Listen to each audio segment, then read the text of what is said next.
Hey guys, and welcome to a new video, and Happy New Year's. This is the first video I'm doing in 2015, and it's the first time I've done videos at the beginning of a year because I started in 2014. So anyway, like I said, I just wanted to say Happy New Year's, and let's get started. It's going to be the first of a couple of videos on a couple of topics that I realized I had not spoken about on my YouTube channel, at least as far as I remember. I apologize if I have talked about this at some point, like on a vlog or something like that. But anyway, this is something I've been thinking about for a while, as much as I am a gamer and have been, a gamer since the 80s. There are a few genres in video games that I've sort of fallen out of love with over the years.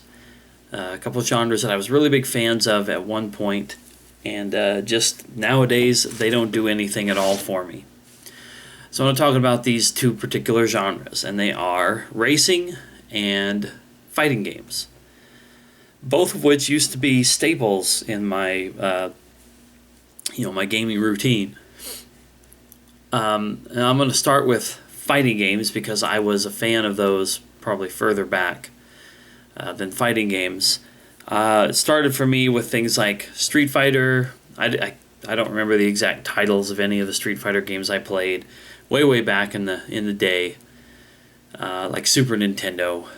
And then later on, Mortal Kombat became my fighting game of choice. But I played games like Killer Instinct, Primal Rage, the Tekken games, Battle Arena Toshinden,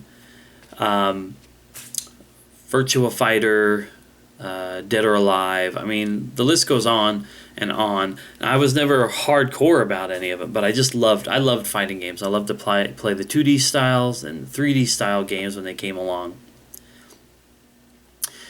But that was way back when I had a lot of friends to play games with, like I said, with Street Fighter and Mortal Kombat, the original games. Myself and my brother a lot of the times, and some mutual friends of ours would sit down, and there would at least be three of us, sometimes 4 to 6 all together.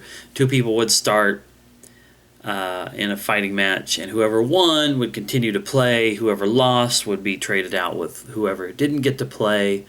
And every time somebody lost, another person who hadn't played would jump in, and it would just rotate. And every time the person who won again, they would continue to play, but if they lost, then they would swap out. I think you understand what I'm saying. It was pretty fun and enabled everybody to get a chance to play, but of course if you were really good, you had some bragging rights because you could be like, I've played 10 straight matches. It was fun. And I really enjoyed that aspect of it, but of course, sometimes you play in a fighting game or any game and you don't have somebody around you at the moment to get in on the fun with you. So I did enjoy, especially with something like Mortal Kombat, the single player mode where you got to go up against the computer and scale the tower, and then at the end you would face what's-his-face. And I can't think of the name of the Shao Kahn, I guess. And you beat him, and then you would get the story behind what happened when your particular character completed the Mortal Kombat tournament. And I enjoyed that a lot too. That was a whole lot of fun to go through all of that. But after, I think it's the 3D part that kind of killed it for me. When the game started to go to 3D, and I'm talking not just fighting games, but all games. When all games started to become 3D, it became a lot more immersive for me. And a fighting game just really couldn't hold my attention. It's why my favorite Mortal Kombat game is Deception, because of Conquest Mode, which is like a 3D adventure game thrown right in the middle of a Mortal Kombat fighting game. That was more fun and exciting to me than to continuously do those matches over and over again just to try to figure out what happens at the end of each character's story. I wanted to explore these worlds. I wanted to explore these different, into the Nether Realm and I can't even think of all the different ones right now. It's just how far away from Street Fighter and those games I am these days. But I wanted to explore that way more than I wanted to fight. And that's just kind of the way that they all became. Games started to look really, really amazing. I thought the Dead or Alive games, as they got into like the 360 gen. I guess I say 360. I don't know if those are on PS3. I just remember seeing a Dead or Alive game on the 360, and graphically it was beautiful. The characters looked great. The levels were amazing, but that's all that it was. It just looked pretty, and then you had two people standing there punching each other. It's somewhat disappointing to know that I loved fighting games so much for so long, and now they just do nothing for me. But, I mean, I still bought the most recent Mortal Kombat game, and eventually I'll get Mortal Kombat vs. DC Universe.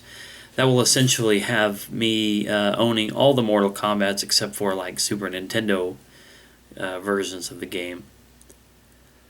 But anyway, that's just kind of how my thoughts on fighting games. That's where I feel. That's what I feel about it now. They were fun back in the day. They're just not much of anything to me nowadays. And the other genre, as I mentioned before, is racing games. Now, racing games, I fell in love with those more in the 3D era, mainly starting with the PlayStation. I had played racing games before. I had played Mario Kart and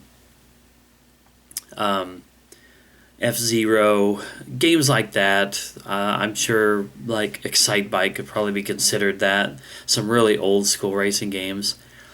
But it was when the racing games started to enter into the 3D spectrum, like on the PlayStation.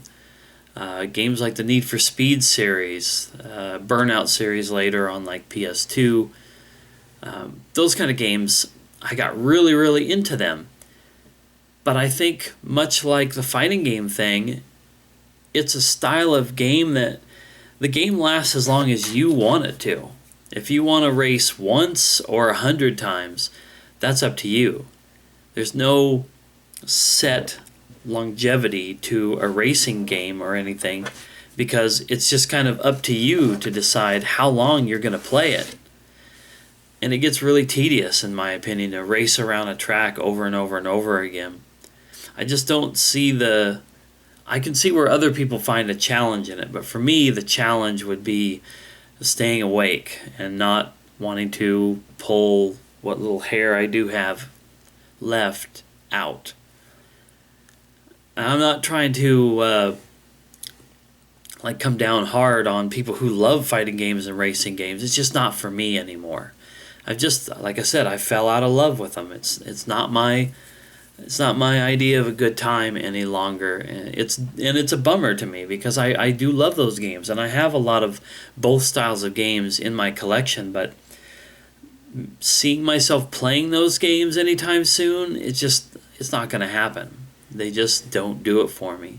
And there's no new racing games or fighting games that come out that, excite me at all. Even Burnout, that was probably my last favorite racing game series, and that was because of its crash physics and the crash mode, not even for racing. I just wanted cars to crash and explode and fly off the track.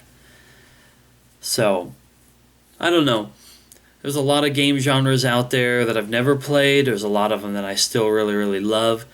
Those were two genres that I used to really love, that I used to be totally into, that I'm just not into anymore. So I thought I would talk about that, and anybody watching this has a game genre or two that they just don't really get into anymore, let me know in the comments. I just think that it's a shame when something that you love just kind of drifts away. I guess that's kind of that's kind of the way life is, isn't it? In a lot of ways.